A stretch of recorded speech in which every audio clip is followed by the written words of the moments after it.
Un record du monde de tartines. L'idée peut sembler incongrue, mais le pays Bruges-Mossig-Piémont a jeté toutes ses forces dans la bataille. L'événement se déroulait hier au Dôme de Mutzig, organisé par la Maison de l'Emploi de Molsheim. Le défi avait pour objectif de mettre un coup de projecteur sur les professionnels de l'économie touristique. Restaurateurs, hôteliers, commerçants, artisans étaient donc à l'honneur et présents dans la salle. On cherchait un prétexte marketing ludique qui puisse attirer tout le monde. Le club gastronomique de la vallée de la Bruche organise la fête de la tartine fin juillet. Donc quand on a commencé à regarder tous les records qui étaient possibles autour de l'économie touristique, ça nous a tilté. Et l'intérêt aussi du produit culinaire tartine, ça permettait de relier des professionnels très différents. Tartiner, oui, mais encore faut-il avoir le bon geste.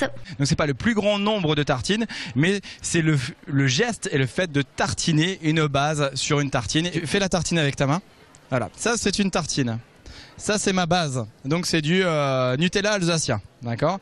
Je prends mon Nutella alsacien avec mon couteau et je tartine dans ce sens-là.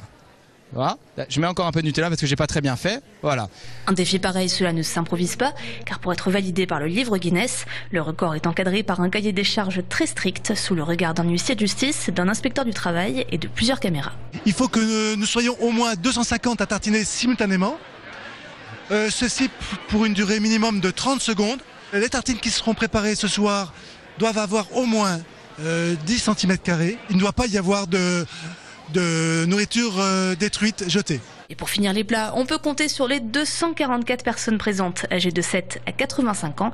Parmi les participants gourmands qui font chauffer couteau et cuillère, Miss Alsace, originaire d'Urmat, est venue donc en voisine. Mes tartines préférées ? Les tartines de la Wurst.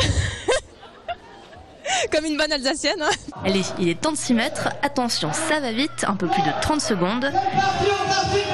Et voilà, champion du monde. Avant de déguster, il ne reste plus qu'à sublimer les tartines. Là, c'est au tour des pros, chacun sa recette.